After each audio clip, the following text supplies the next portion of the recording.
আগামী মাসে বাংলাদেশের বিপক্ষে টি-20 সিরিজ খেলতে বাংলাদেশ সফরে আসছে অস্ট্রেলিয়া।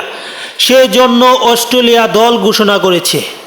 আজ মূলত এই ভিডিওর মাধ্যমে জানবো বাংলাদেশের বিপক্ষে অস্ট্রেলিয়া টি-20 স্কোয়াডটাতে কারা কারা আছে।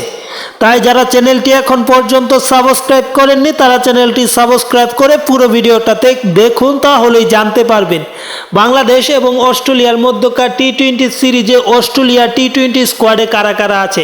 তাহলে দেরি না করে আমরা দেখে আসি।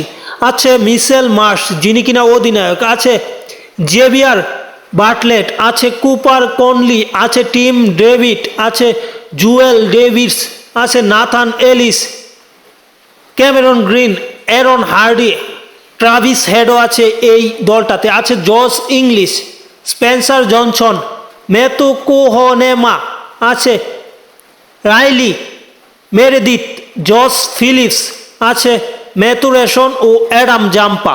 সবচেয়ে অবাক করা বিষয়, তাদের গুরুত্বপূর্ণ 3 পেসারকে এই দলে রাখেনি। প্যাট কামিন্সকেও রাখা হয়নি, মিচেল স্টার্ককেও রাখা হয়নি। সব কিছু মিলে অস্ট্রেলিয়ার এই দলটা তবু বাংলাদেশের থেকে শক্তিশালী।